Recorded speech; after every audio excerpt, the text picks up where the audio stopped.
जय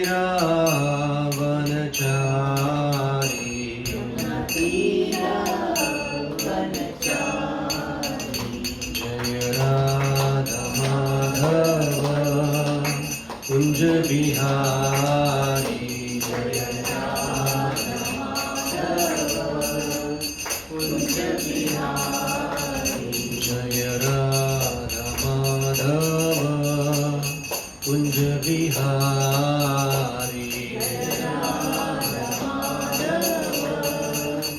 कुंज बिहारी जय राधा माधव राधा माधव राधे जय राधा माधव माधव राधे जय राधा श्याम सुंदर राधा श्याम सुंदर राधे जय राधा श्याम सुंदर राधा श्याम सुंदर राधे जय गौरनिताय गौरनिताय गौरनिताय जय Gaur Nitai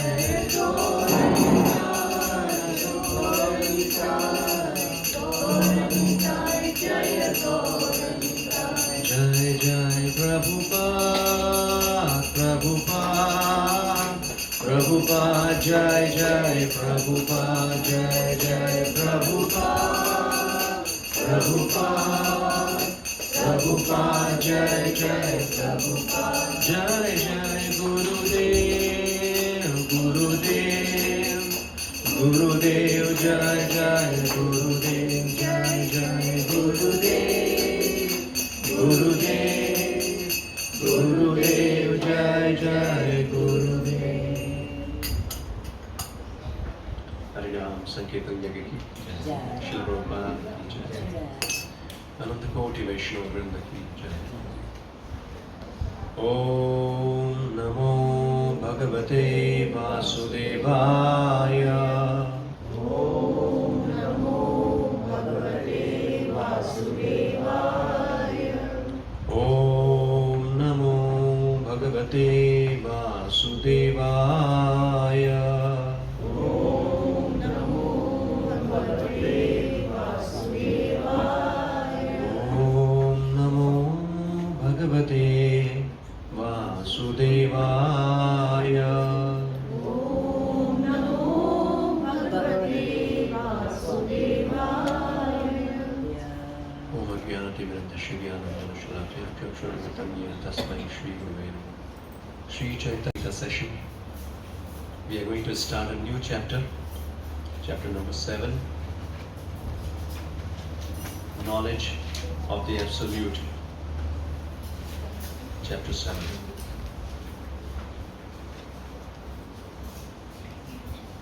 So this Bhagavad Gita, whole Bhagavad Gita, it can be divided into 3 sections. So the first section we have already completed, chapter 1 to chapter 6. That is known as the first section of Bhagavad Gita, that is Karma Yoga. So predominantly we discuss about Karma Yoga in this first 6th chapter. Then the middle section, that is chapter number 7 till 12, it's up to 12 chapters. So this is Bhakti Yoga, the jewel of this necklace, you can say, the diamond, pearl. So Bhakti Yoga, in these chapters we will study 7 to 12, and then 13 till 18 chapters, that is called Jnana Yoga. So this Bhagavad Gita has been compared to a jewel box. The upper lid, the lower bottom, and in between there's a jewel, there's a pearl. So this Bhakti Yoga section, this is the essence of Bhagavad Gita. This is the pearl of that, the upper lid, that is known as, it's beautiful, decorated with some jewels, that is Jnana Yoga. And the Karma Yoga is the bottom of that box, you can say. And in between these two is Bhakti Yoga, which is the pearl, which is the diamond. And anything which is very much valuable is always protected. So Bhakti Yoga is in between these two, Karma Yoga and Jnana Yoga. So in chapter 6, last verse, Krishna said that all of yogis, the one with great faith who always abides in me, thinks of me within himself and renders transcendental loving service to me, he is the most intimately united with me in yoga and is the highest of all. That is my opinion. So this is Krishna's opinion. He is saying, who is the topmost yogi? Which one is the topmost yoga system? So he said one who is a devotee. He is a topmost yogi. The topmost yoga process is Bhakti Yoga. Out of all these different yoga processes, either it is Karma Yoga, Jnana Yoga, then Dhyana Yoga, Ashtanga Yoga, the topmost yoga system is Bhakti Yoga. And the devotee, they are the topmost yogi because they are always absorbed in Krishna consciousness. They are always thinking about Krishna, right? So when Arjuna heard about it, that Bhakta, yogi, or the devotee, they are the topmost yogi. And Shraddhavan bhajate yomam, one who worship Lord Krishna with devotion, with faith, with Shraddha. So the question in his mind is like, how to develop this Shraddha? How we can develop faith in Krishna? What is the process? How we can develop this? Devotional service? Of course, but that devotional service, first of all, developing faith. Without Shraddha, we will not render service. Service is the next step. So how to develop Shraddha? To meet a devotee and be influenced by that. Yes, but when we come in contact with devotees, what do we do first? Huh? Listening. Hearing. Yeah. When we hear about somebody, then we develop Shraddha, we develop faith. Right? And that's why Krishna, the first verse, what he's saying, Shri Bhagavan Vacha, you can recite after me. Shri Bhagavan Vacha, Maya Sakta Manapartha, Yogam Yunjan Madashaya, Asamshayam Samagram Mam, Yasyasi, Yatha Gyashyasi Tatchinu. The Supreme Personality of Godhead said, now hear, O son of Pritha, how by practicing yoga in full consciousness of me, with mind attached to me, you can know me in full, free from doubt. So of course, like we know, there are in devotional service, there are 9 processes of devotional service, starting with Shravanam, then Kirtanam, Vishnu Smaranam, because whatever we hear, we speak about it. And when we hear and speak, whatever you hear, whatever you speak, you remember about it, right? The remembrance will come with that. So the first step is Shravanam. And that's why Krishna is saying, Tat Shridu, just hear. So Prabhupada, he gives lots of stress upon hearing that, because this is the first step when we hear in association with devotees, that develops Shraddha. And also the benefit, why there are so many subject matter to hear. But hearing about Krishna, we know that when we hear about Krishna, then this hearing is different from any other hearing. Throughout the day, maybe we are hearing so much news, so many subject matters there. But hearing about Krishna, it purifies the heart. If we have little bit of Shraddha, and with that, if we come in contact with devotees, and if we start hearing about Krishna from devotees, then gradually what will happen? Anartha nivritti. Anartha nivritti means all the contaminations of the heart will go away. No contamination. Heart will become pure. And with that pure heart, if we continue our devotional service like hearing, chanting, then that will develop a strong faith that is called nishtha. We will have a strong faith. So in that stage, how to know that we have a strong faith in Krishna consciousness? How we will know about it when you have a strong faith?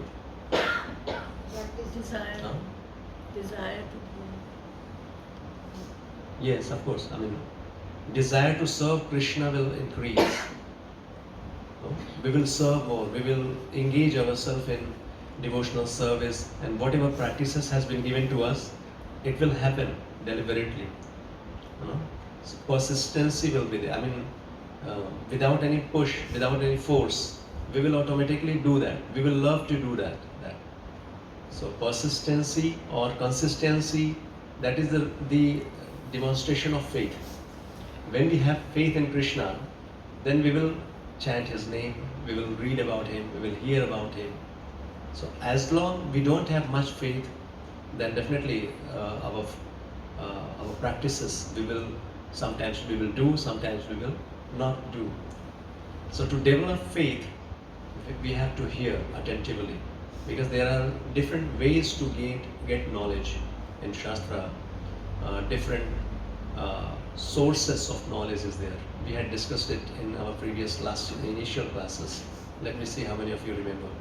What are the 3 ways to acquire knowledge? Any one of you remember? 3 ways to acquire knowledge. hearing. Hearing, yes, that is one process. Hearing, reading, and listening. So all these we can categorize into 3. Number 1 is called Pratyaksha Praman. Seeing.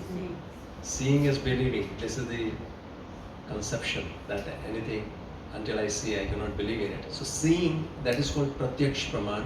And second, Anuman, guesswork, hypothesis. Anuman Praman. That is simply kind of guesswork. And the third one is Shabda Praman, like getting knowledge from authority, like Vedic scripture. This is authority. So seeing is believing. Which one is the better way of getting knowledge? Seeing? Seeing is believing? Yes? Yeah, in Anuman still we are in some doubt. No? Sorry? In Anuman, we are still in some Anuman, doubt. of course, that is guesswork. Yes, sir. It may be, it may not. So that is anyway a guesswork. It's not perfect knowledge, perfect source, a perfect way of getting knowledge. But seeing is believing. Seeing, here by seeing you mean experiencing. Seeing is physically. But there are things which are not conceivable, as you said. Yes. So they are not visible to the eye, but if you have faith. Yes. No, that is true. That is what I'm just trying to understand. What is your understanding about it? Seeing is believing. Do you believe in this concept? Everything, whatever you see, that exists or that.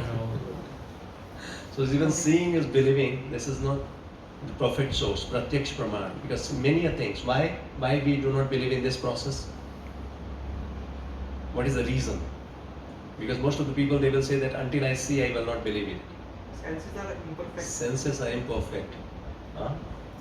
There are 4 kinds of defects in human beings. 4 kinds of defects.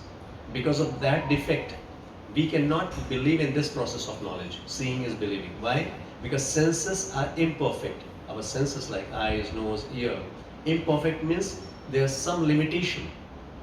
There's some limitation. We cannot see beyond. Illusion. This is second defect. One is senses are imperfect, and second is illusion. Many times illusion means which is not. Like we give the example of mirage. There's no water in desert, but it seems there is water. So whatever we see, that may not always be true. Prabhupada gives example like we see the sun, and what is the size of the sun? It looks like a small disk, but is it really the size of the sun? Sun is very, very big, many times bigger than this planet Earth. So that is not the reality. So this is another defect. Illusion. To be illusion, that is one defect. And what else? To err is human. Committing mistake. Does not matter how much intelligent we are from a realistic point of view, but we are prone to commit mistake, isn't it? Have you seen anybody who never committed any mistake? Anybody and everybody, they will commit mistake because this is very natural. This is one defect. So, imperfect senses and this tendency to commit mistake, and also one is another reason, that is cheating propensity. The human beings, they have cheating propensity based on their imperfect source of knowledge, whatever knowledge they receive.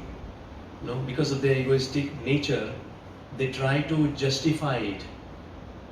Even though they do not have perfect knowledge, imperfect senses, if you try to get some knowledge through imperfect source, that will not be perfect. If the foundation, if the data is wrong, does not matter how much calculation you do. Like in mathematics also, if you start with something wrong, you will not reach to right answer. So similarly, imperfect senses, illusion, or all these defects, we cannot reach to the perfect knowledge. There's no possibility at all. And that's why people simply speculating, or simply try to understand God with their intelligence or mental speculation, and they reach somewhere else. They're not able to understand God. Finally, they say that either somebody will say that God does not exist. Even if somebody they believe, they will say God is energy, or so many things like that. So these are the imperfect ways to acquire knowledge. And what is this is pratyaksha praman, which is based on senses, and our senses are imperfect, so we cannot get perfect knowledge, or especially the absolute knowledge. We are trying to understand the absolute truth with imperfect senses. That is never ever possible. So the second approach, that is called anuman, based on whatever knowledge we have received through imperfect senses. Based on that, we try to guess. Guesswork. If we see some similarities, if we see some, based on our previous experiences, we try to guess. It might be like this, it might be like that, and propose that, because even when we say that it may be like this, it may be like that, it means it is not fact. It's a guesswork. It's not fact. So we cannot rely on such knowledge. That is not knowledge. So the third approach, or the third source of knowledge, that is called Shabda Praman. The sound, vibration. This Vedic knowledge is known as Shabda Praman. This is word, because Veda means words of God. Krishna directly himself, he is speaking about himself. And who can tell you about, anything, if we want to know about Krishna, who is the better person who can tell about Krishna? Krishna himself, right? Nobody else can speak about him in that way. Like another example, when we do DYPH, Discover Your Permanent Happiness session, all these small examples we discuss. For example, if there is a building, maybe 50 years old building, so how will you come to know about the owner of the building? What is the way to know the building, the owner of the building? Who is the master? Who is the owner of the building? How will you come to know about it? Who will explain the entire thing very well? Not only explanation, but you go to registrar office. You can go to registrar office and you can find out who is the master, who is the owner of that building, right? If it is 100 years old, that is okay. Again, you can go to registrar office. If it is 500 years old building, how will you come to know about it? Because at that time, maybe registrar office or the records you will not get in registrar office, right? 500 years old building, how will you come to know about it? Archaeologist. You will go to maybe some ancestors. No, even ancestors will not be there by that time. But some stories that have come down. whatever, some from the old people, they may tell you something about maybe because whatever they heard. No? And if it is 1,000 years old building, how will you come to know about? You have to go back, right? In that time to know about it. And we are talking about the absolute truth. We are talking about God, who is before creation. He is the creator, right? Creator. He is the creator, means somebody who is existing before creation. That's why he created this world. So how to know about a person who is the creator of this world? Him only. Through him only, right? And Krishna says in Bhagavad Gita, Vedesha Sarve, these Vedas, these are the words of God. Because Krishna only gave this knowledge to Brahma, and then Brahma delivered it to Narad Muni, and this way, through disciplic succession, we are receiving this knowledge.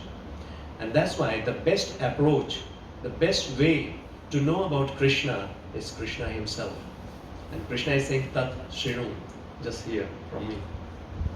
So we should rely on this process, Shabda Praman. This is the descending approach. You know?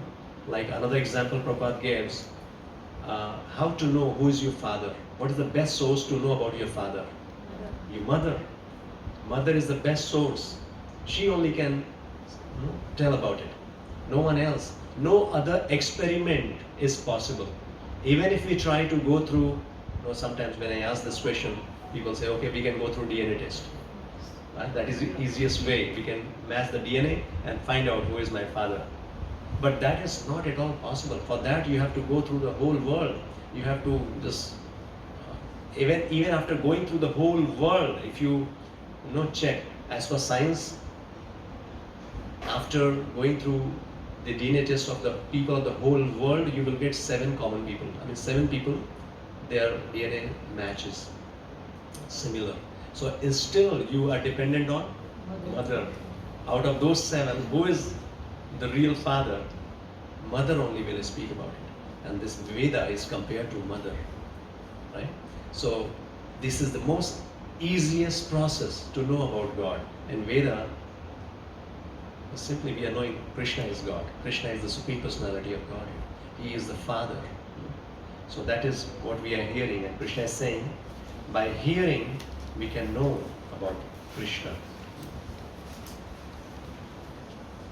Jnanam teham savijnanam vakshami asheshata yad yatva neha bhuyonyat yatavyam avasheshyate. I shall now declare unto you in full this knowledge, both phenomenal and numinous. This being known, nothing further shall remain for you to know. So now Krishna is personally explaining this.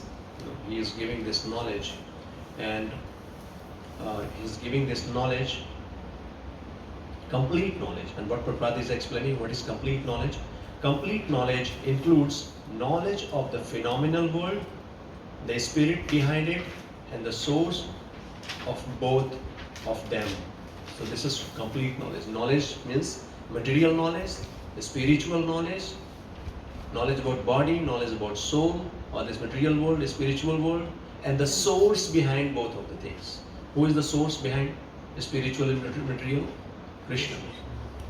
So the knowledge about this material world, or matter and soul, and the source behind, the source of all these different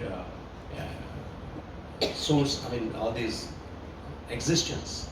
So this is called complete knowledge. This is transcendental knowledge.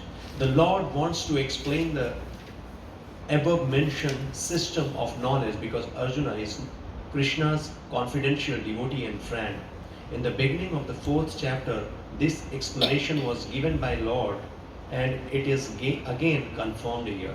Complete knowledge can be achieved only by the devotee of the Lord in disciplic succession directly from the Lord.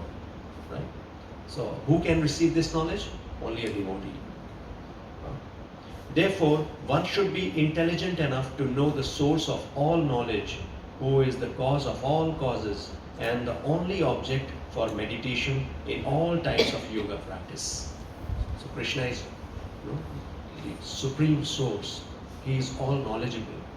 and we are getting directly the knowledge about Him, directly from Him.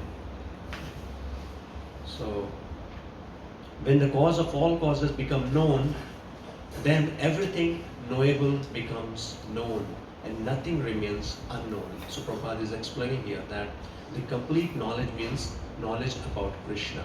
If we know everything about this material world, material creation, but if we do not know about Krishna, then all that knowledge is simply a waste of time, right?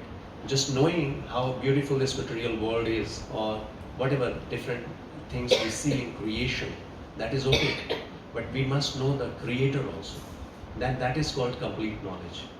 So like scientific or this material world, people in materialistic life, they're simply engaged in material activity, or maybe sometimes they appreciate this material creation, but they do not accept the Creator, right?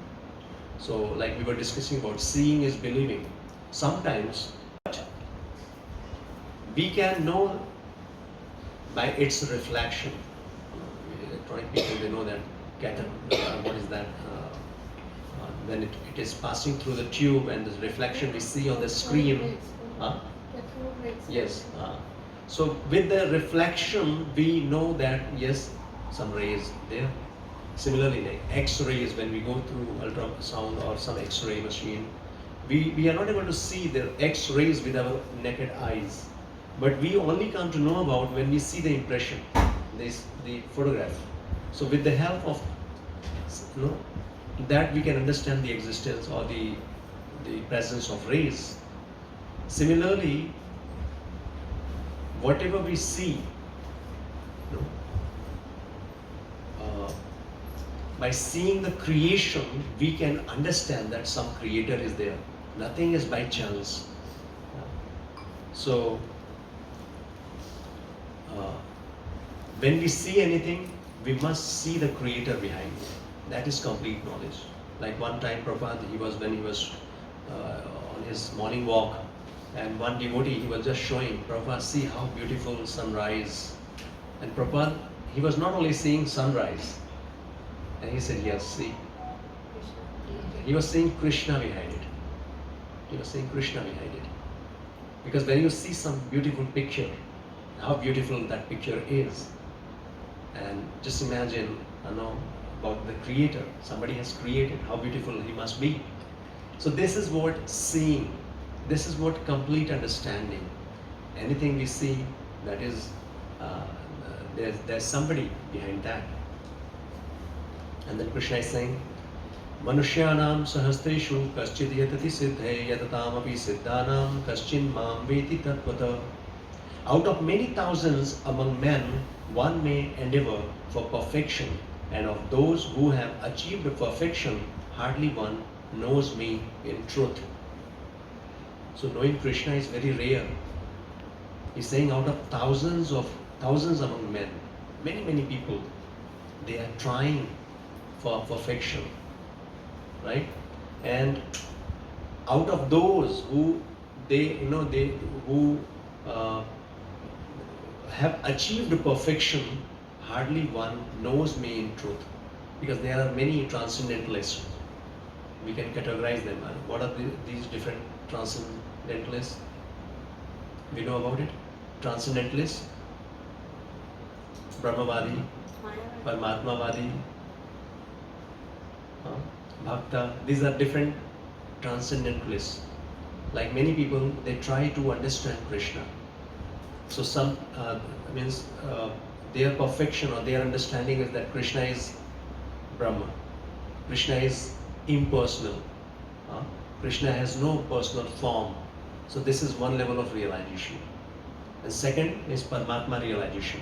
Like yogis, they do yoga process, or they doing lots of austerity, and the purpose is to realize Krishna as Paramatma within their heart.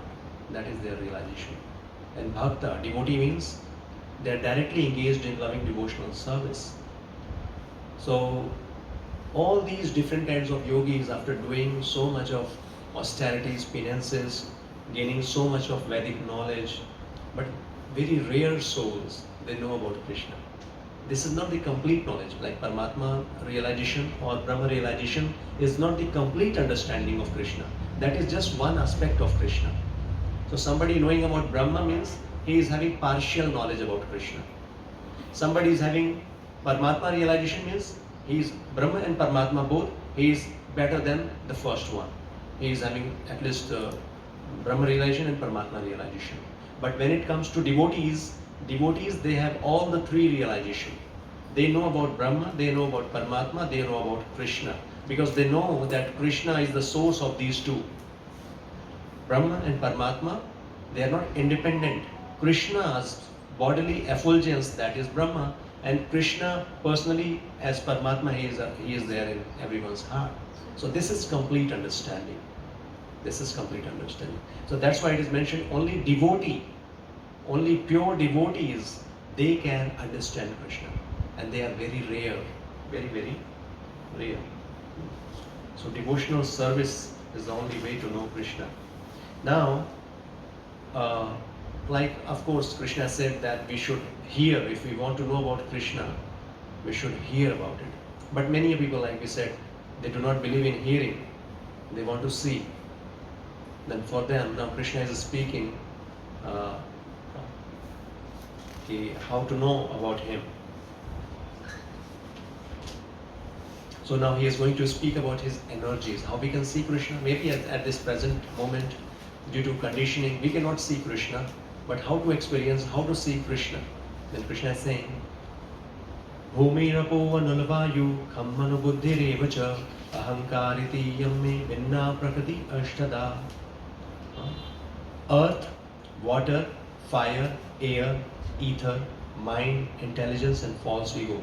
All together, these 8 constitute my separated material energy. So now Krishna is speaking about his energies. So there are 2 kinds of energies. Anybody? What are those 2 kinds? Spiritual and material energy. 2 energies, spiritual energy and material energy. So this is Krishna speaking about material energy. There are 8 elements. This material energy or the material nature, it is made up of 8 elements. What are those elements? Earth, water, fire, air, ether, and 3 other elements. Mind, intelligence and false ego. What is false ego?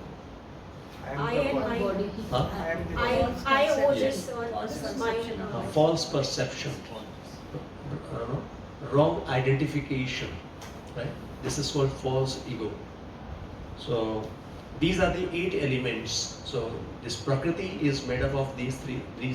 Means, we will go later, we will study about it, like 24 elements, all these things. But these are the 8 separated material energy, Krishna is saying. This is separated energy. So, and now in next shloka, he is speaking about another energy.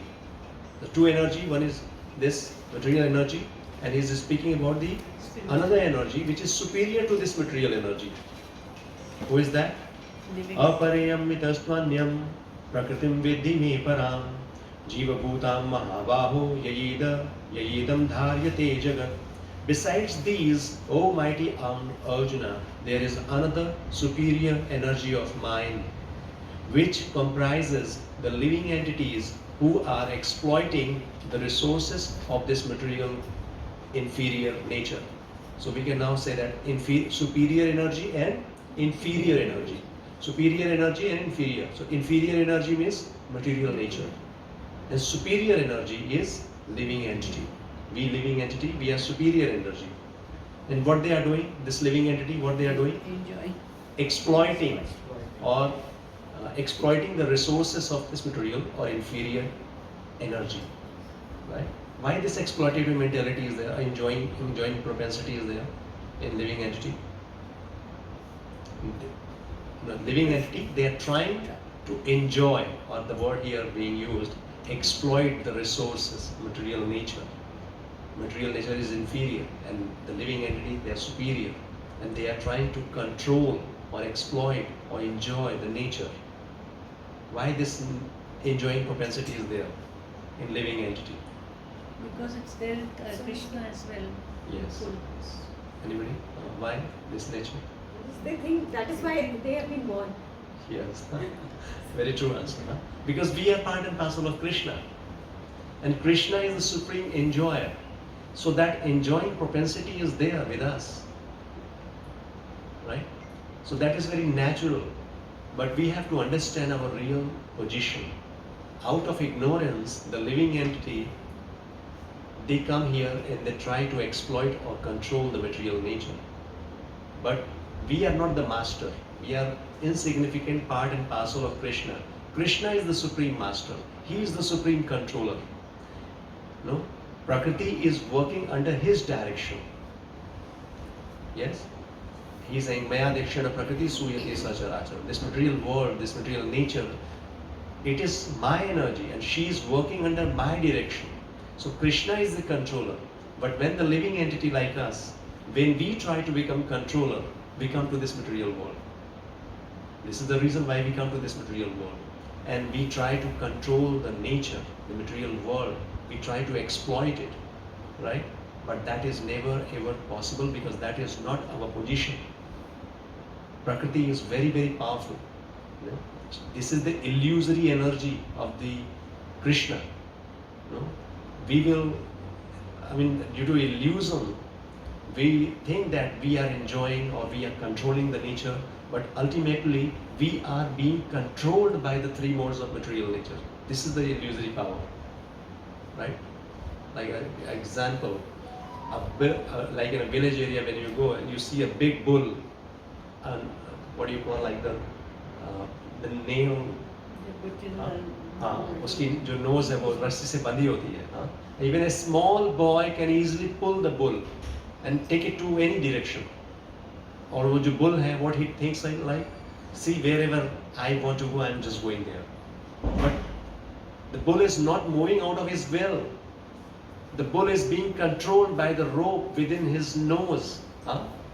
Similarly, we are being pulled in this material world by the three modes of material nature: mode of goodness, mode of passion, mode of ignorance. But out of ignorance, we think, see, I'm free. I'm doing whatever I want. I'm enjoying my life. But ultimately, we are being controlled by the three modes. So we are not the controller. We have to understand. We are part and parcel of Krishna. So this, especially this living entity, because of ignorance or because of this enjoying propensity, comes to this material world and try to exploit the inferior material nature, which is ultimately the servant of Krishna. Krishna is the supreme controller. So when we are in our natural state, when we understand our true identity in relationship with Krishna, then we behave properly. Then we serve Krishna. Because this body is material and this world is material and we are a spiritual being. We are, when we are in our natural state, when we understand our true position, so we utilize all these material resources in service of Krishna. एतद् योनीनि भूतानि सर्वाणि इतुपधारय अहं कृष्णस्य जगतः प्रभवः प्रलयस्तथा. All created beings have their source in these two natures. So anything we see in this material world, either spiritual or material, these are the two sources only. Of all that is material and all that is spiritual in this world, know for certain that I am both the origin and dissolution. So Krishna is the source of both the nature, both the sources, both material and spiritual. In chapter 8 he will say, Aham sarvasam prabhavo matta sarvam pravartate iti matva bhajante mam buddha bhava samanyatya. So one who knows me in truth, one who knows that everything, either material or spiritual, that emanates from me. I am the source of material and spiritual, everything which is there in this world. What do they do? If we come to know about it, that Krishna is the source of everything, what we will do then? Just knowing is enough. Surrender. Service, Buddha. Buddha means not foolish people. Means Buddhiman, one who is intelligent. Buddha Bhava Samanvit. Means they worship me. they immediately they engage themselves in devotional service. That is knowing. Otherwise, simply knowing God is great. Vasudeva Sarvamiti Sa Mahatma Sudurlava. No, this is great that we know that God is great. How much great? That is okay. But simply knowing God is great is not sufficient. When we know the greatness of God, then we have to take shelter. We should surrender to Him. And surrender means we should render devotional service. Right? So that is. And now in next verse, Krishna is speaking about how everything is resting upon me. And beautiful example, beautiful analogy he is giving. Matta parataram nanyat kinchit asti dhananjaya mai sarvam midam prottam sutre manigana aiva. This is very famous shloka. You can recite after me. Matta parataram nanyat kinchit asti dhananjaya mai sarvam midam prottam sutre manigana aiva. O conqueror of wealth, there is no truth superior to me. Everything rests upon me as pearls are strung on a thread. What is first sentence? There is no truth superior to me. Krishna is the truth, absolute truth. If we know about Krishna, we know about everything. If we do not know Krishna, means we only know whatever we know is illusion. That is called Maya, which is not. Right? So knowing Krishna means knowing in truth. So when we know about Krishna, then we know everything in relation to Krishna. We know everything in truth. Are you getting this point? If we do not know about Krishna and Krishna's material energy, because people who do not have knowledge about Krishna, they think this material world is everything, and out of illusion, they are continuously, constantly engaged in making material arrangements to fulfill their material desire. They do not know that this is temporary. One day or another, they have to leave everything. Nothing is permanent here. But out of illusion, because they don't know about Krishna, they are permanently disengaged, busy, doing hard work, simply, some material gain, which is temporary. So anybody who is intelligent, he knows that this is temporary. Another example, like the parents, they were there on the seashore, and the child, they were very much busy in making castle on the sand, on the seashore. And they did so much hard work. After a few hours, a big castle was ready, and all of a sudden there was a tide. Of course, that was very naturally, so tide, and because of that, the whole castle got destroyed. And the kids, they started crying. What happened? Why it happened? We did so much hard work, and see, the tide came and everything is finished. And the parents, they were laughing at it. And the children, they were very, they were showing their anger. What kind of parent you are? Why you are laughing at us? See how much hard work we did, and everything is destroyed, and you are laughing at us. Because parents, they were very much aware that yes, whatever you're doing at wrong place, because that is anyway within moment that is going to be finished, and that's why they were laughing at it. So the devotees or saintly people, when they see these materialistic people throughout day and night, they are just busy making their material for material achievements, they are running, working hard. So they laugh at, laughing is, it's not they have compassion for it. They know that how foolishly they are busy making house in such a place which is going to be destroyed in a short span of time. So, what I was explaining exactly. So, yes, not knowing Krishna means not knowing the reality. So when we know about Krishna and Krishna's energy, material energy, then we know everything in truth. So here Krishna is saying that everything rests upon me as pearls are strung on a thread. We see a necklace, we see only pearls. We do not see any thread like this. We have Kantimala, right? Do you see the thread, underlying thread within it? You see only the beads are there, right? Similarly, we see the whole creation. Everything is going on so smoothly. The seasonal changes, sun rising, or sunset. Everything is on time, very much punctual, or everything is so nicely taking place. Do you think everything is happening by chance in this material nature, in this world? A small banyan tree seed having such a big tree within, is it by chance? A small tree, a small seed, such a big banyan tree is there within this.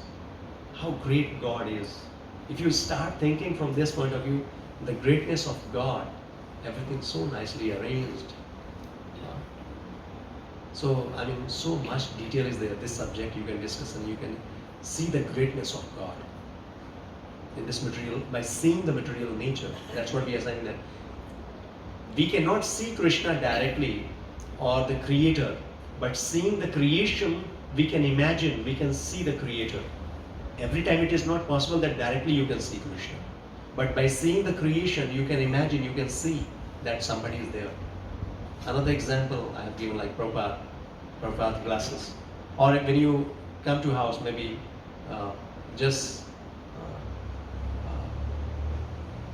another example, easy example to understand. When we come at home and see the shoes, the father's shoes is there outside, lying down. So what do you think? Father is here, isn't it? You are seeing the shoes, but you are remembering your father. Your father is here. How come? Why this thought came to your mind? What is the reason? Why are you thinking? When you're seeing the shoes of your father and you are remembering your father, why this thought is coming to your mind? It belongs to him. And similarly, the moment we accepted that everything belongs to Krishna, then anything and everything when we see, we remember Krishna. Like I gave you the example. So when we know that this material creation, this is Krishna's creation, anything and everything in this whole existence that belongs to Krishna. So when we see it, and when we see Krishna behind it, that is perfect knowledge. That is seeing Krishna everywhere. If we have this conception, we can see Krishna in every place, in everything, everywhere. Because Krishna is everywhere, right? So, yes, he is the underlying factor, everything. No, he is the source. Now, further he is explaining, like, again, if we want to see how we can see Krishna in every place, everywhere, in everything, he is giving an example. Rasoham apsu kaunteya prabhasmi sashishuryayo pranama sarva vedishu shabdakhe paurusham nishu. See, what are the examples he is giving? Like in further chapters, when you go in 10th chapter, then you will see so many great opulences Krishna will speak about. So here he is saying, O son of Kunti, I am the taste of water. I am the taste of water. There is taste in water, right? Water means all kinds of juices and all. There is taste in water. So Krishna is the taste in water. So whenever you drink water, you can remember Krishna. Krishna is the taste in water. And the light of the sun. So we see sunlight. Even sitting here, we experience sunlight. Without sunlight, we cannot see. And Krishna is saying, I am the light of the sun. And the moon. The syllable Om in the Vedic mantras. I am the sound in ether and ability in man. Ability in man, even the power we have to do something, that is Krishna's energy. Whatever qualification we have, Matta Smriti Jnanam Apohanam Cha, Krishna will speak about it. Smriti, Jnana, the memory. This is Krishna, Krishna's energy. By the mercy of Krishna only we are getting knowledge, we are getting memory, we are able to do anything. That is, without mercy, we cannot do. This is all Krishna's energy. So I am the sound in ether and ability in man. So anything and everything, like sound is the source of creation. The whole creation, this is a very big subject matter. But the point is that Krishna exists everywhere. Punyo gandha prithivivyam cha tejas shasmi vibhavasau jivanam sarva bhuteshu tapaschasmi tapasvisu. I am the original fragrance of the earth. Fragrance of the earth. Have you experienced fragrance of the earth? Yeah. in rainy season, after When summer. it rains, Yeah, first rain when you say the dust, so beautiful, I mean, so nice fragrance. So even whatever fragrance, because anything, all these different kinds of flowers we are getting, that is coming out of earth only, right? So these are the fragrance of earth only. So Krishna is saying, I am the original fragrance of the earth. Original, not the contaminated one. Like so much of pollution is there. Now the contaminated fragrance is there. But original fragrance is beautiful.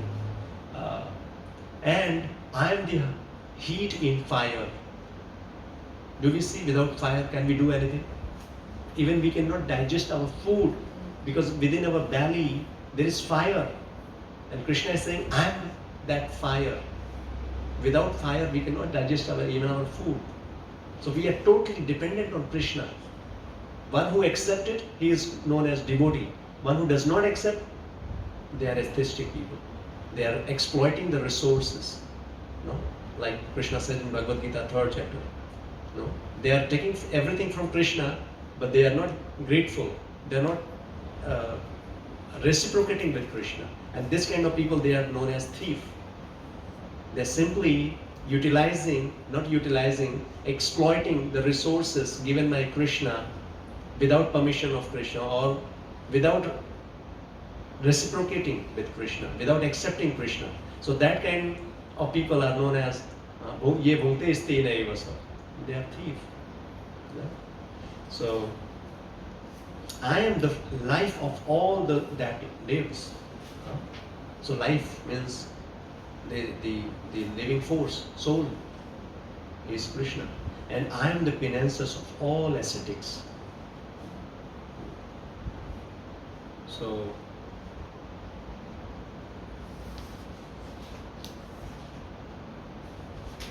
yeah.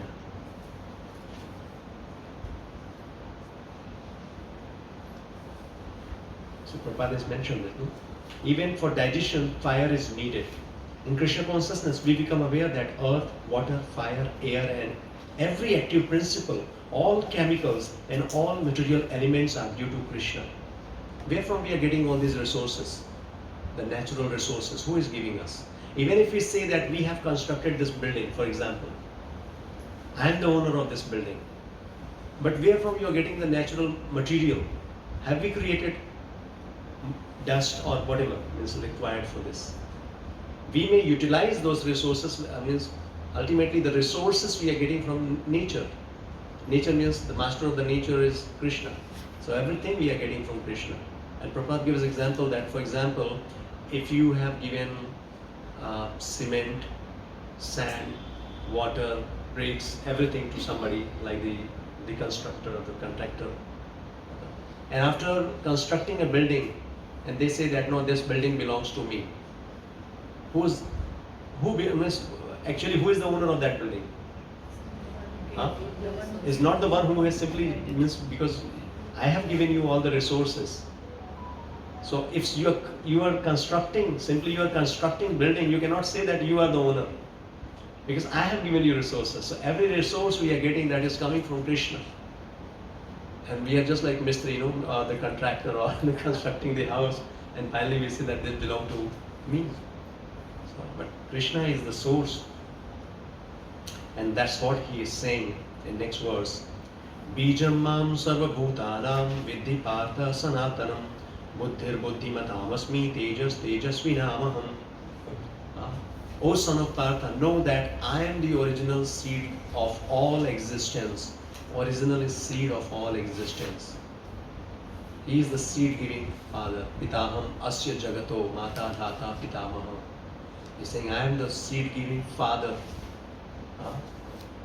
Without,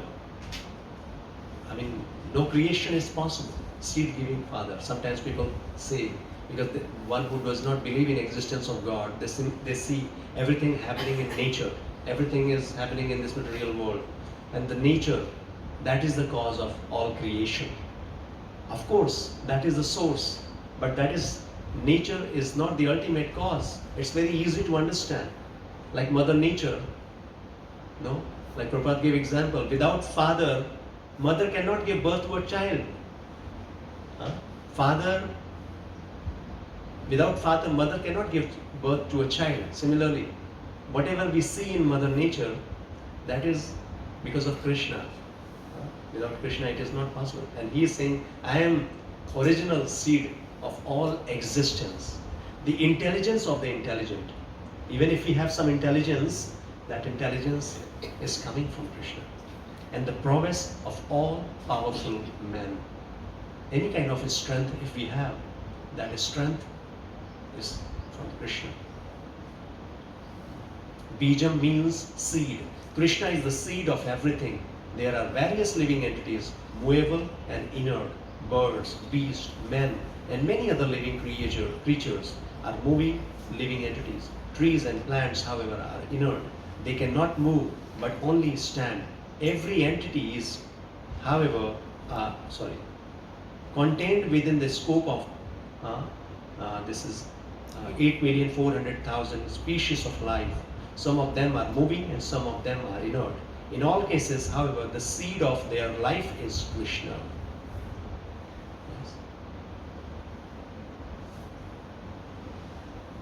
So in last paragraph, therefore originally Krishna is the source of everything. He is the root.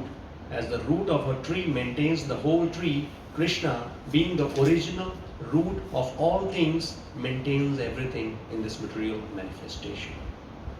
Yes. Nityo Nityanam Chetanas Chetanam. So he is the source. Balam Balavatam Chaham Kamaraga Vivarjitam Dharma Viruddho Bhuteshu Kamo Asmi Bharatarshava. What other things? I am the strength of the strong, devoid of passion and desire.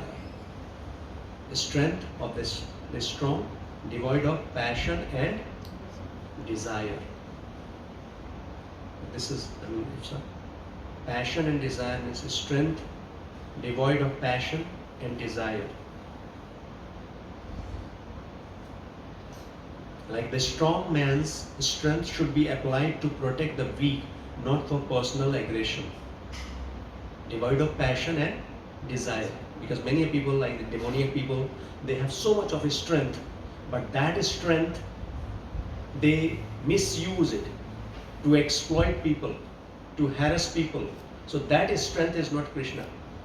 So Krishna, when he is saying, I am the strength of a strong, means which is devoid of passion and desire, means here especially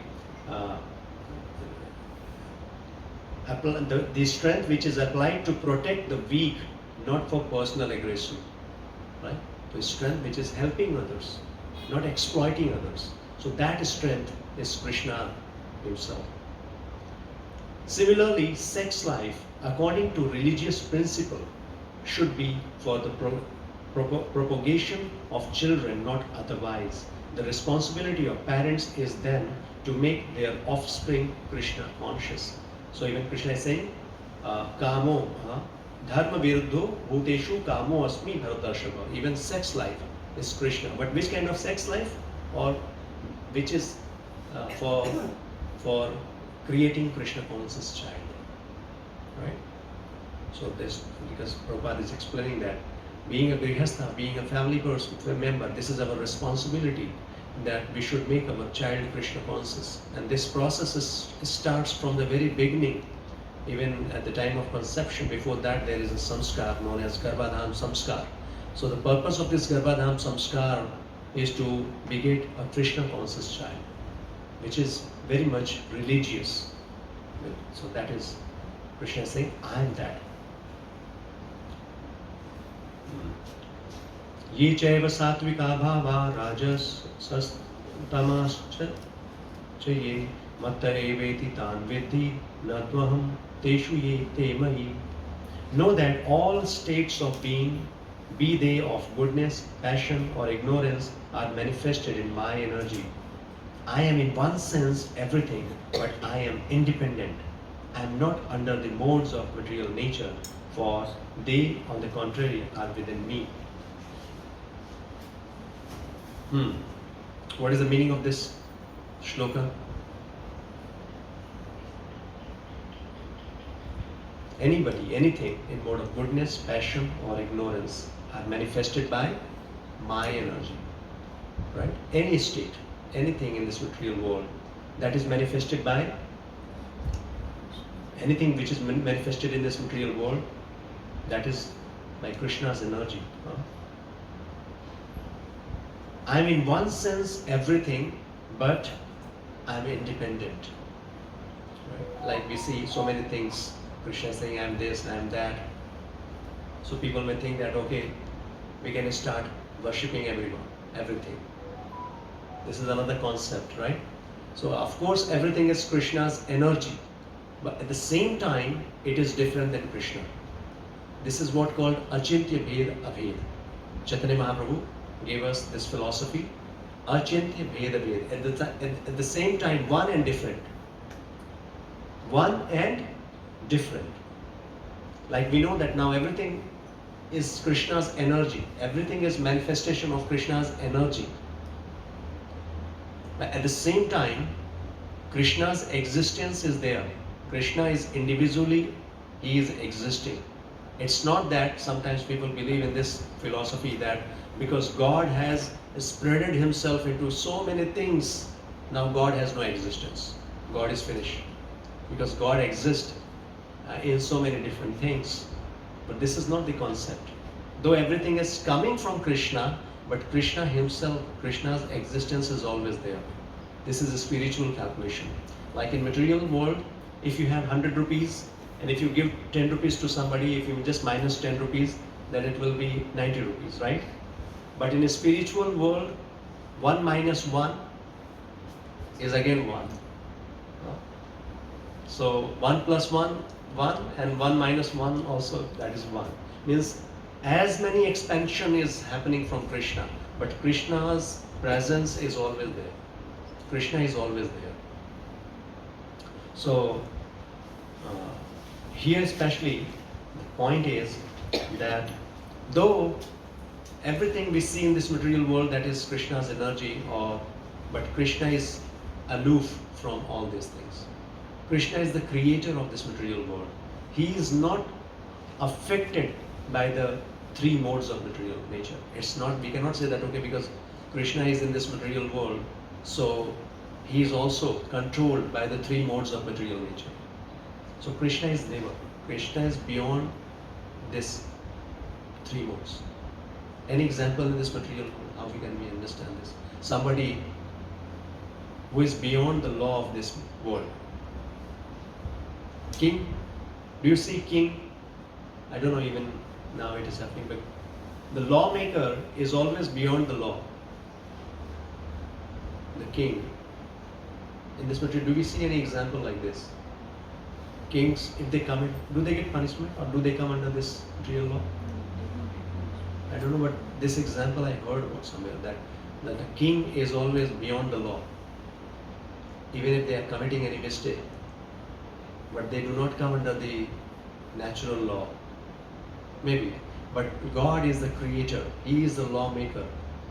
So he is not controlled by that law because he is the creator. He is the maker. So that's the point here, because the energy. So in one sense, Krishna is saying that everything is manifested from him, but I am independent. I am not under the modes of material nature. He is not being controlled by the material nature. For they, on the contrary, are within me, because he is the creator. He has created this.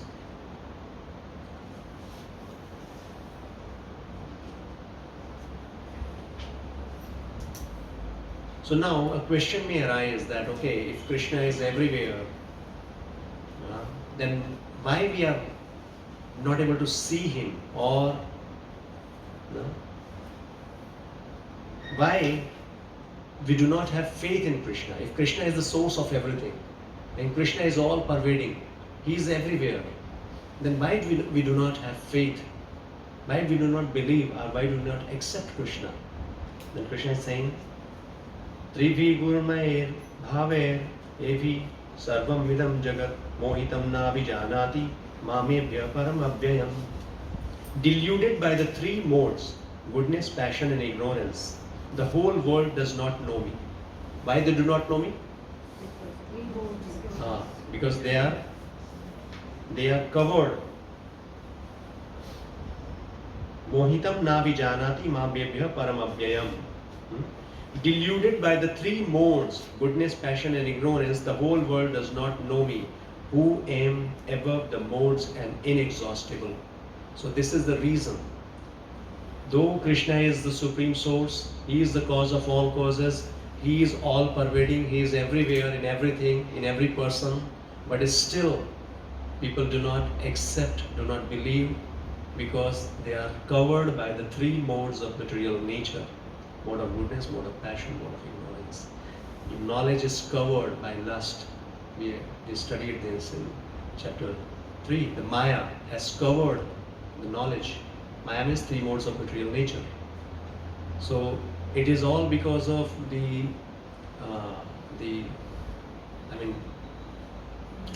different degrees of lust or different degrees of this covering. We cannot see Krishna. Prabhupada is writing, the whole world is enchanted by the three modes of material nature. Those who are bewildered by these three modes cannot understand that transcendental to this material nature is the Supreme Lord Krishna. So anybody who is influenced by these things, they cannot understand. And Prabhupada in purport is explaining about the four categories of people, or the four classes of people: Brahmana, Kshatriya, Vaishya and Shudra. Brahmanas, they are in mode of goodness, and Kshatriya, they are in mode of passion, and Vaishya, they are in mode of mix of passion and ignorance, and Shudra, they are in ignorance. So these different categories of people are there, and finally we know that there are some rituals, some rules and regulations.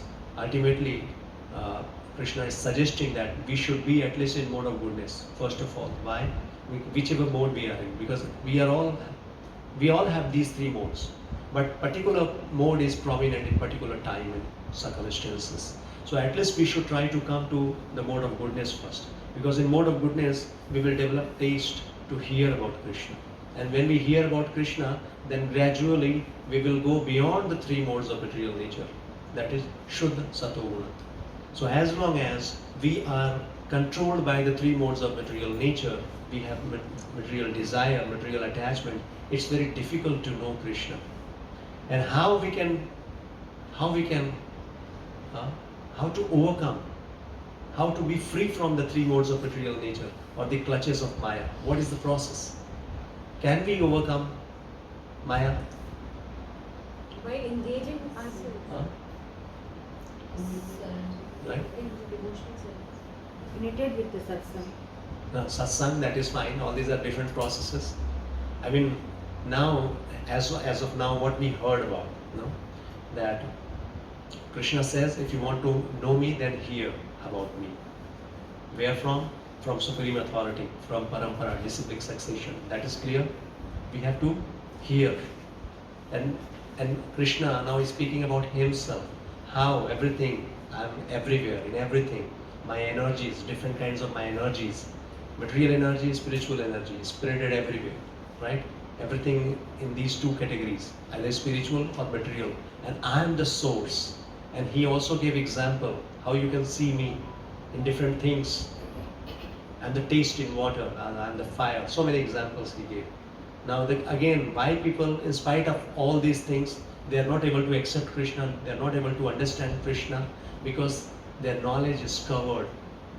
Their knowledge is covered because they are being controlled by the three modes of material nature, and that's why they are not able to see me. They are not able to appreciate or accept me, right?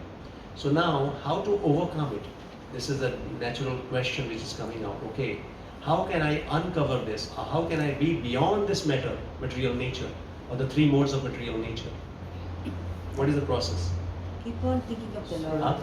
Keep on thinking about the Lord. Yes, keep on thinking about the Lord. Means ultimately taking shelter of Krishna. By our own effort, we cannot overcome Maya. Maya means mind is the representative of Maya. Mind is very, very powerful. In last chapter we studied about it. It's very strong, it's very powerful. the mind which is materially contaminated, so many material desires, it's very, very difficult to overcome. We cannot control our mind, but the only thing we can, how to control the mind? We have to engage in Krishna's service, Abhyas and Vairagya. That is already we discussed in chapter 6.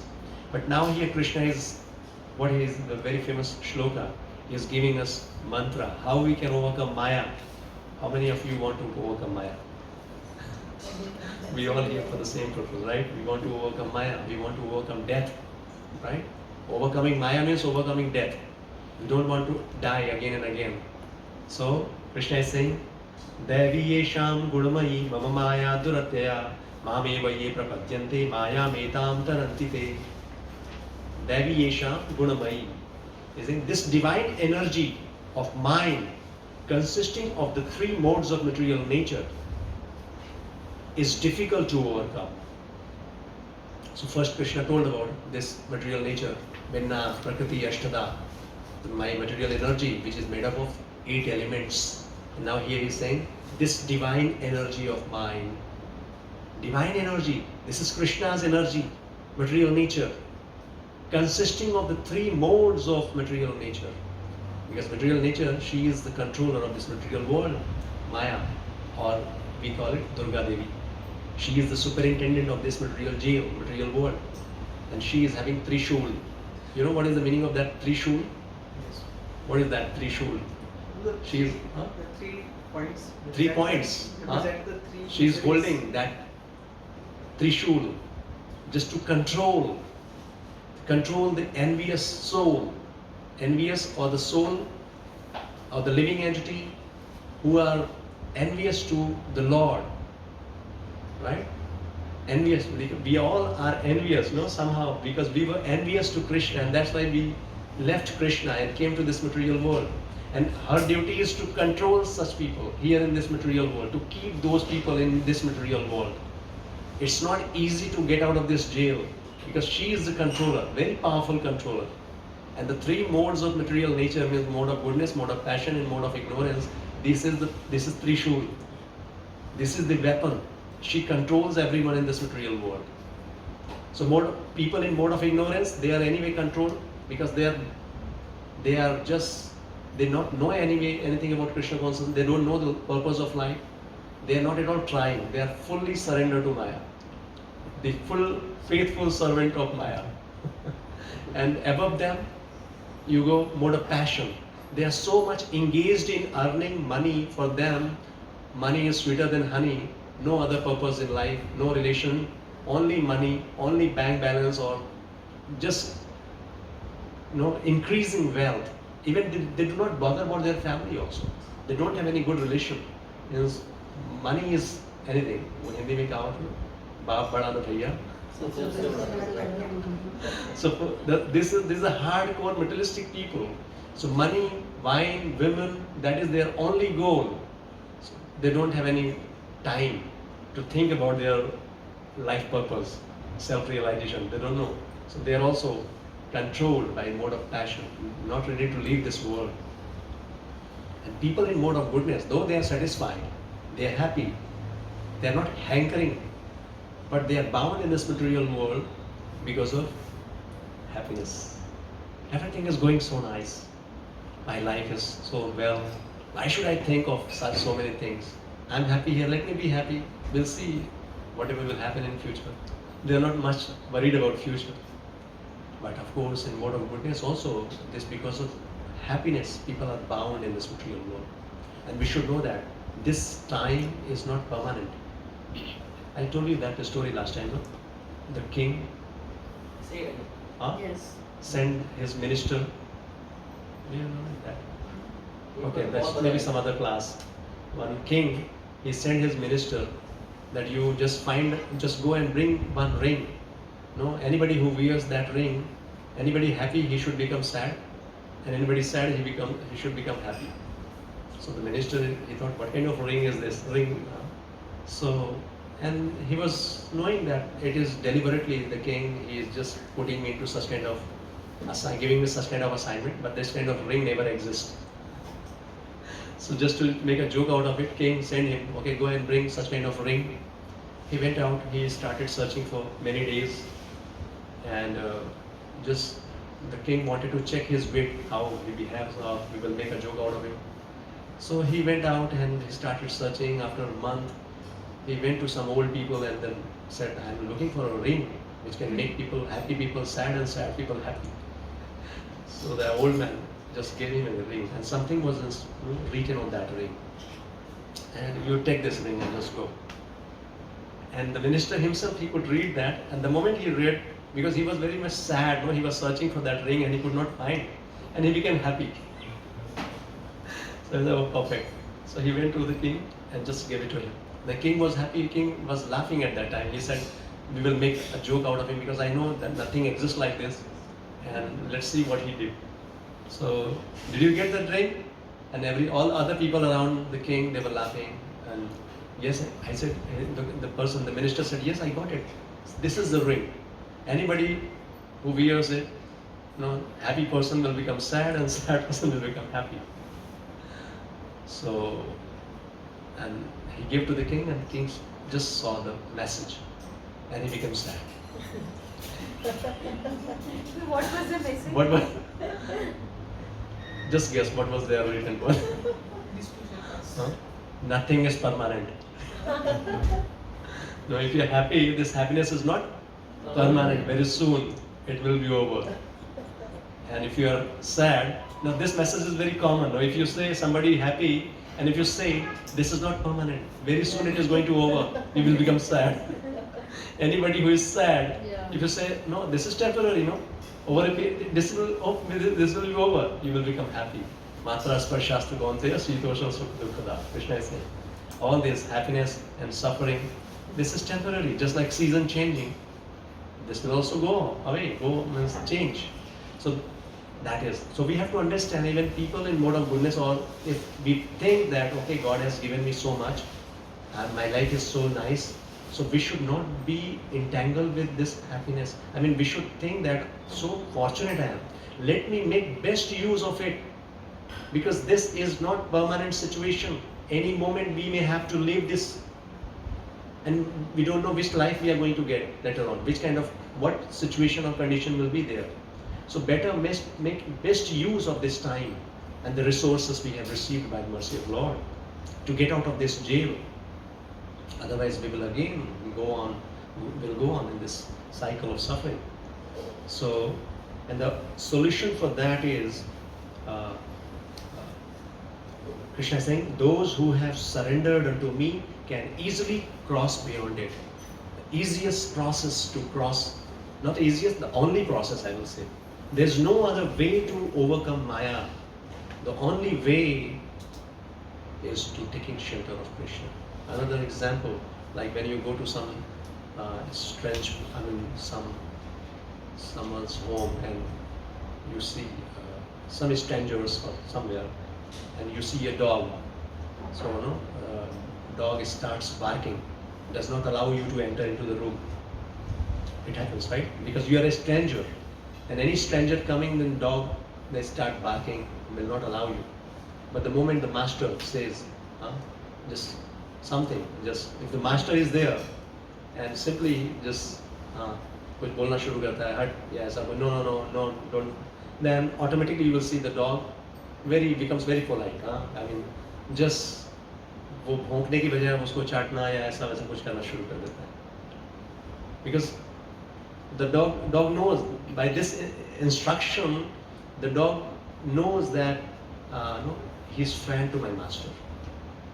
He is not envious of my master. He is not enemy. He is friend. So behavior changes. Similarly, Maya, she is the servant of Krishna. When we take shelter of Krishna, when Maya, she becomes not favorable, I'll say, but point is, then we can easily overcome. We can easily get free from the three modes of material nature. Right?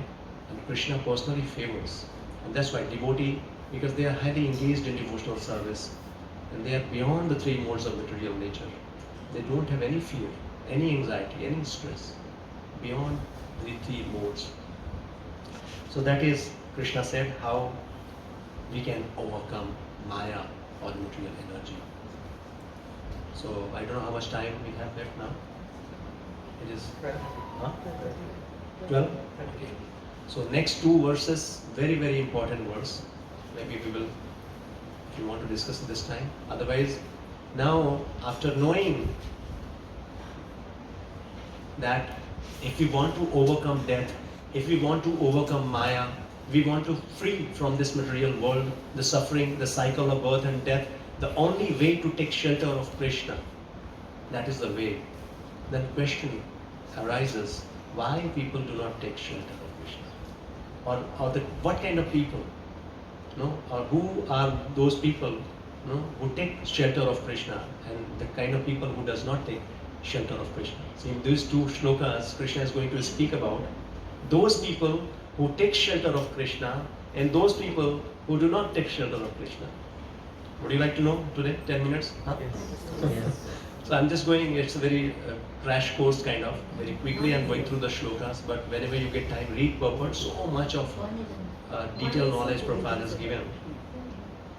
So verse number 15, who are the people do not take shelter of Krishna?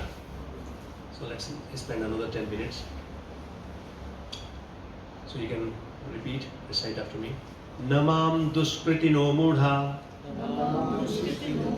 prapadyante naradhama mayaya apahita jnana asuram bhavamashrita. Those miscreants who are grossly foolish, who are lowest among mankind, whose knowledge is stolen by illusion, and who partake of the atheistic nature of demons, do not surrender unto me. So these are the four categories of people, four kinds of people who do not surrender to Krishna, who do not take shelter of Krishna. The first category is Namam Dushkritino Mudha. First is miscreants.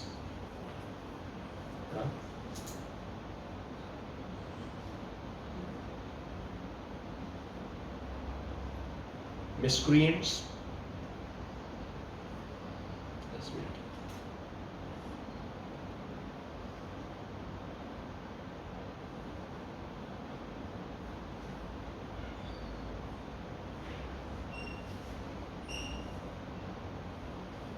What is the meaning of miscreants? Dushkritino is miscreants. Right. Any example of miscreants?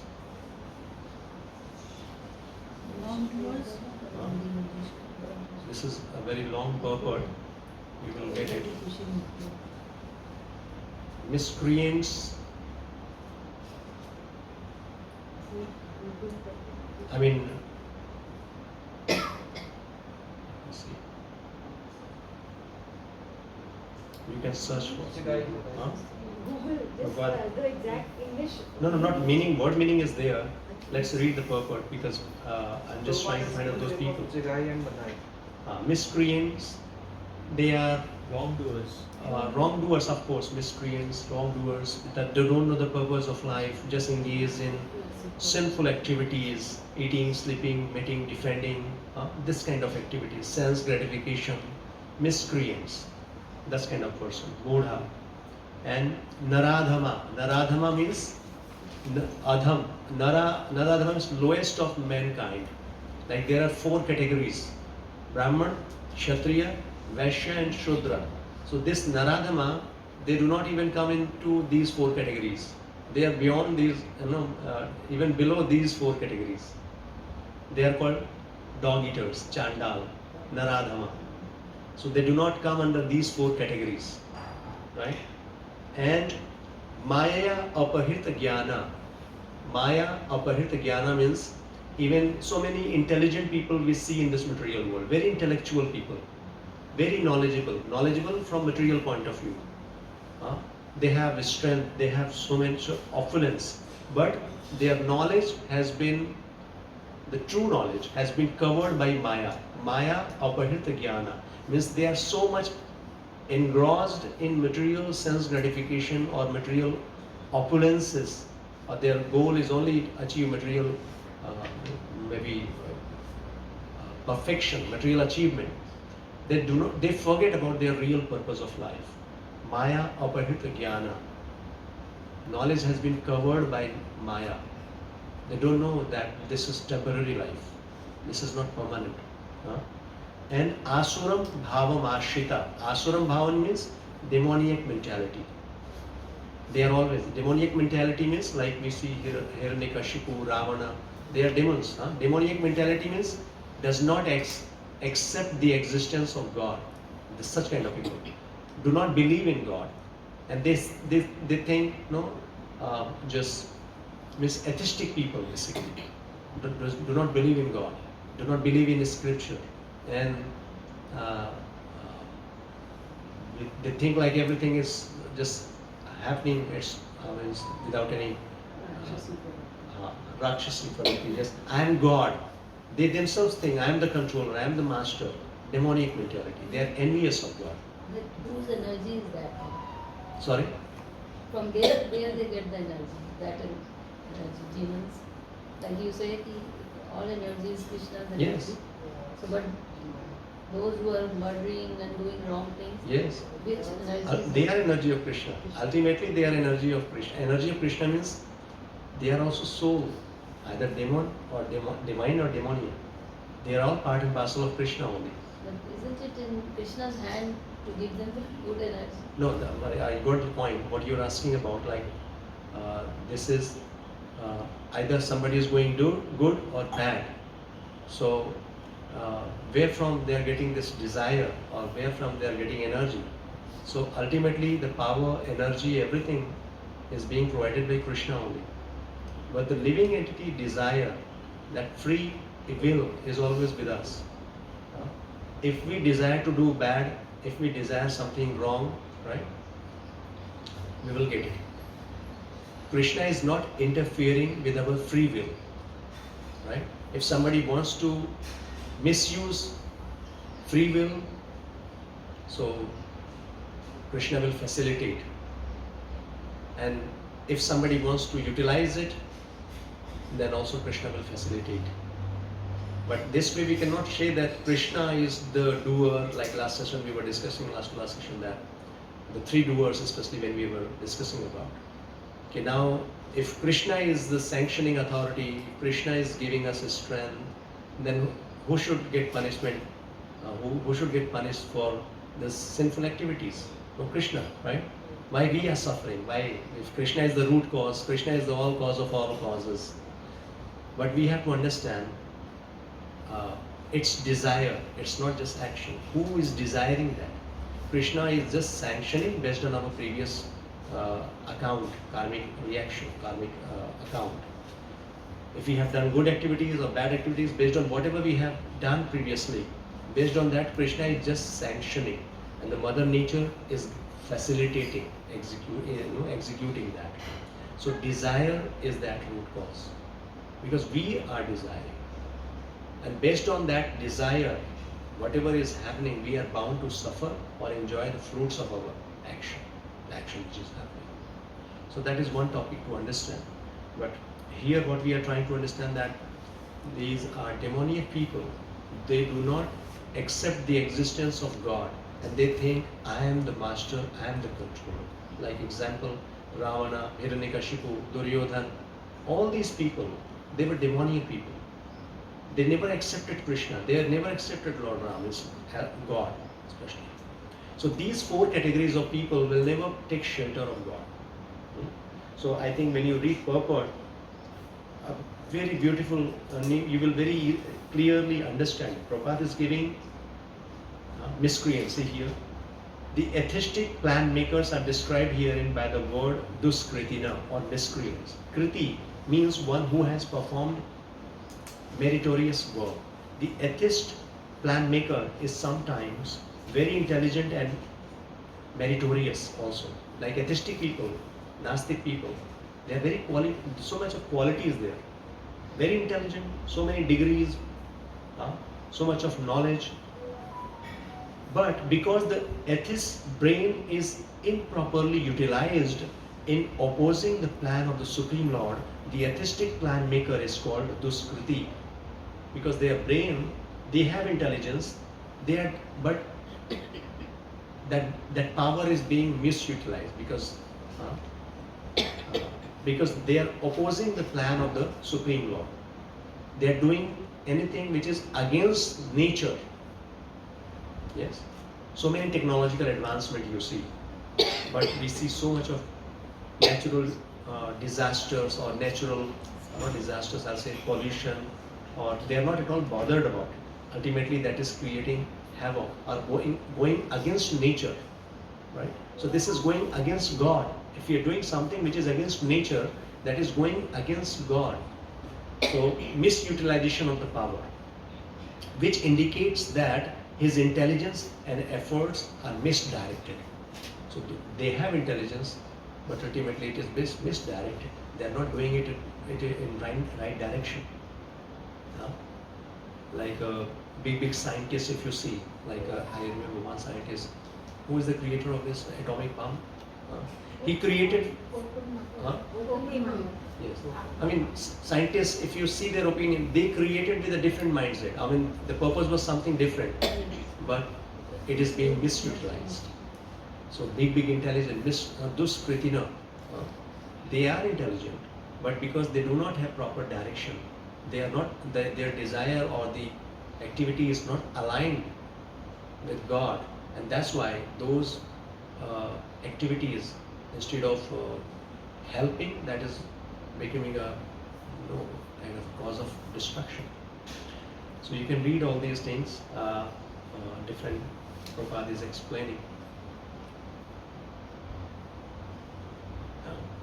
He is giving the same example. This too, I think shloka let's cover next time, because this complete reading is required. Prabhupada has given a detailed description about it, and because I do not want to do any kind of injustice to these two shlokas. The four kinds of people, because this is very important section of this chapter. The four kinds of people who takes shelter of Krishna, and the four kinds of people who do not take shelter of Krishna. So that we will understand, and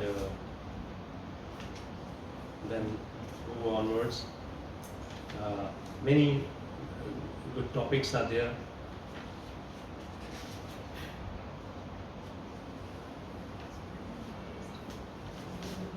So we will stop here. Any question as of now? Whatever Prabhuji, I have we a very discussed. silly question. Yes, no, nothing is silly. No, I mean initially I had that knowledge Adam और Eve थे, और फिर आगे सारे जो भी people हुए उन्हीं से आए, Adam और Eve सबसे पहले. But Krishna, मतलब Krishna has created everything. जब सारी creation ही कृष्णा ने की है, तो कृष्णा एक कहाँ से आए? This is not silly question. वो पूछते ना हैं मतलब कृष्णा पहले- कहाँ से आए? वो इसको पूछते हैं ना, what is that? पहले मुर्गी या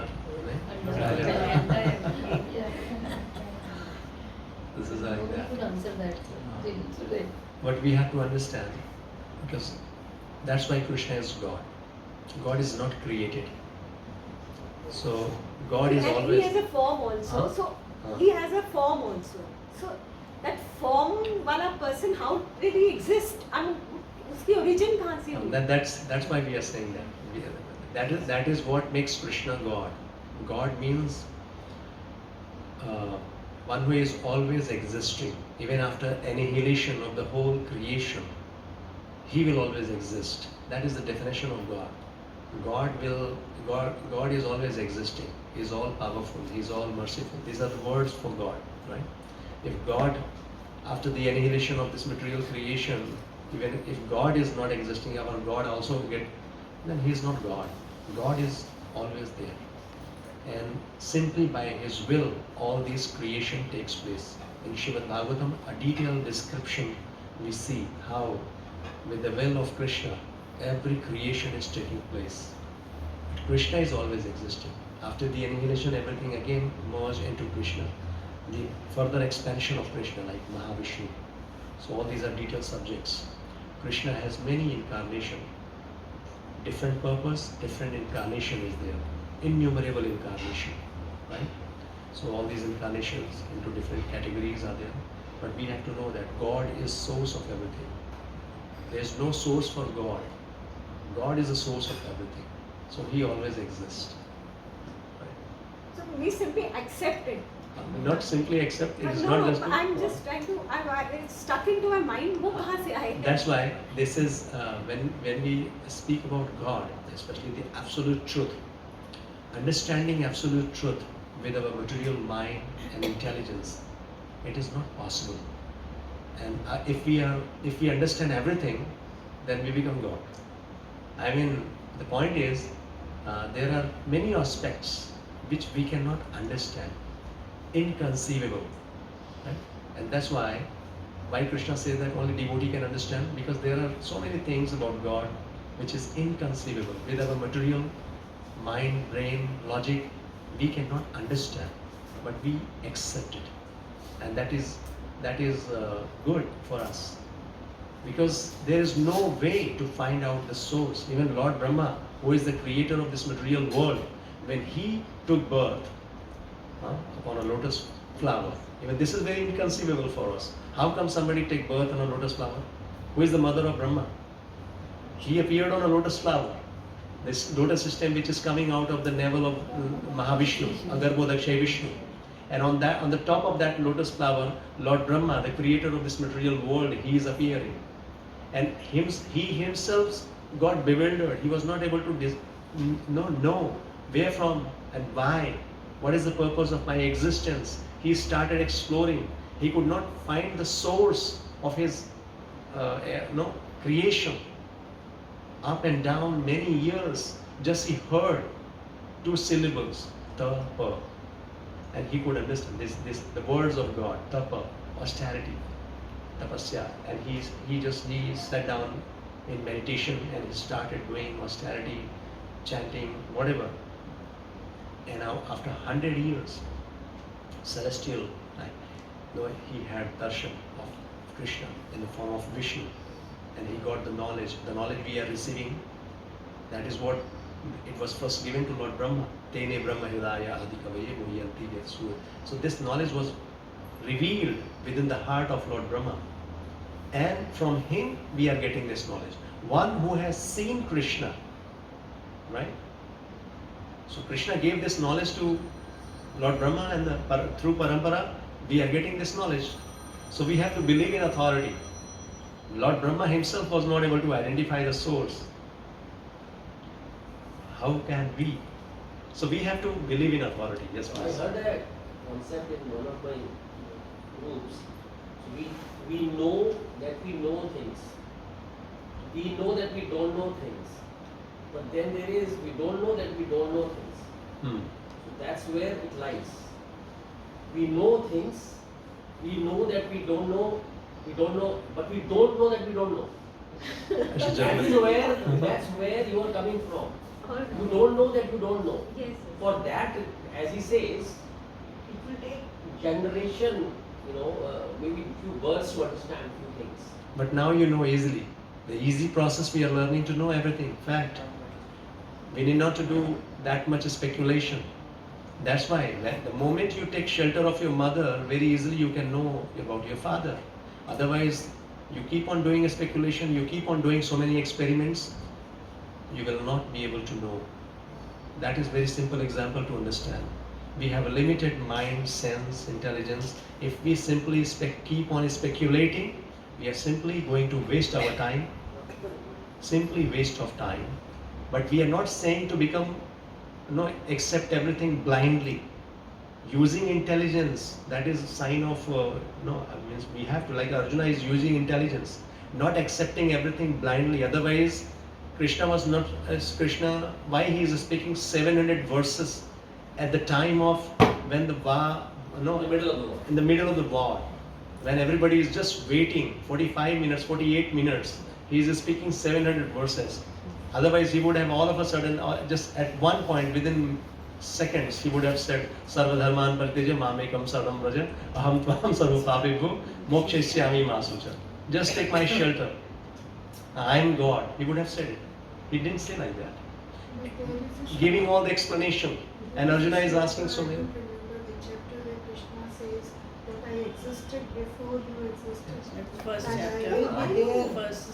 I accept Krishna, but वो एक वो होता है ना, No, you're that is the curious. nice question. You should are ask you these are a, things. well, out of curiosity I asked. No. Always ask. And that's why I'm encouraging. Never ever feel this is not a silly question. This is what we have to understand. All these are very genuine questions. We must know about it. Right? Important questions. Yes, ma'am. In the shloka that you just mentioned, this one we finished, that atheists also are mentioned as one of the categories of people who don't are mentioned. But we find sometimes many people who are atheists, but they are very good human beings and who are using their knowledge for the benefit of society also. Yes. So they're not misusing their knowledge. It's not that they're always, there's some people who are using it for society, for social Yes. causes, for many, and they are not, aligned to any. They are past people. I mean, atheistic people here, the criteria is like Dushkritino means they are very intelligent, but they are using that intelligence something for wrong thing. Like Krishna himself said, no, these are all strength, but a strength which is being used for the benefit of others. But what is beneficial for others? That must be aligned with Krishna's vision. Krishna is telling us what is good for us, what is not good for us. Anybody Krishna conscious, they use their strength for the benefit of others. What you are saying, that is true. They are doing for the benefit of others. Like I gave you the example of the scientist. He invented this nuclear power with the right purpose, isn't it? He thought this energy will be utilized for something good. But now, because it is being misutilized, so what is good, what is bad, we also have to learn it. Because everybody, even mobile phone, all these technological advancement, everybody, they are doing for some right purpose. You know, everybody thinking, okay, if the technology is there, mobile phone is there, then life will become easy. Communication, I mean, anybody easily can communicate. Do you know this? For example, like if somebody is working as a psychologist or a student counselor, Yes. they are helping students Yes. and psychologically and helping them come out of their problems. So there's nothing negative coming out. It's just No, purely this is good. Means that's what utilization of the power. Like in one of the shloka Krishna said, no, if somebody is utilizing that power, misutilizing that power, that is not Krishna. But if somebody is utilizing intelligence for good, but first of all, we should know what is good, what is bad. So knowing good and bad, who will tell us what is good, what is bad? Who will tell us what is good, what is bad? So that's what we are learning from Bhagavad Gita. Because from our point of view, every individual, whatever they think, whatever they do, they think I am doing best. Right? Even like any alcoholist, do they think whatever I am doing is bad? A smoker, any means they think I am doing good. But doctor, if you go to doctor will tell you, no, this is not good for you. Understand this point? Because even any activity, people, all these technology, they are doing for good, no? They have this understanding. I'm not saying this is bad, but the point is, one point is very much clear, that if deliberately, consciously, somebody is misutilizing the power for wrong things, that is bad. That is duskritina. Of course, if somebody is devotee or he is doing for the welfare of, that is good. That is not duskritina. These are pious people, helping people. But what is good, what is bad, we should learn from God first. Because we think something is good, but that is ultimately may be wrong. So many examples are there. In this material, in this modern society itself, you will see so many things, so many wrong things. But people think, no, it is good, and they are promoting those things. But ultimately, it is destructive. Probably what she's trying to say. There are many examples in between. What are quoted here are one end of the spectrum. What I am saying is there are many in between. Okay. You know, the scale is Especially about Duskritina you're talking about, no? Prabhupada has given detailed purport about it, no? Like all these Maya, Aparita Jnana, what kind of those people? They are very intelligent, but their knowledge has been covered by Maya. What kind of those people? Even for us it is very surprising. Even he is quoting so many scientists. Atheistic, not only all the scientists are atheistic people, no? They have so much of intelligence, so many good inventions they are doing, but because that is not aligned and their creation is creating havoc in life. So it's not always. Even in Krishna's times, the same people very intelligent. Yeah, that time they were. And I mean, these two, that's what I said, ki better, these two shlokas, let's read Prabhupada's purport in detail. He has given a detailed description about it. So, divine, demoniac, these two categories has always been there. Divine and demoniac. Demoniac means not accepting God, right? So, that is what here we see. Means those, anybody who is demoniac. But they are not in Satyuga. No, even Satyuga. Demons, Always. Hiranyakashipu, all these people from Satyuga. Like Prabhuji, there are so many doctors who think we are doing good work Yes. every day, but probably they don't believe in God. But they are in mode of goodness or whatever. They would do it for free, or they would take care of people. So that is probably the difference. They might That be is good. not Means, believing see, in God. They are not. That's what I said. Or Duskritam is religious. misutilizing the power. If you have power and misutilizing it, one is deliberately doing wrong. But one is you are helping people and something wrong is happening, that is different case altogether. Right? And when we say believing God, maybe somebody not directly engaged in devotional service, but somehow is within, they have some faith. It's not only the expression. They have faith. They know some supreme creator is there, some power is there.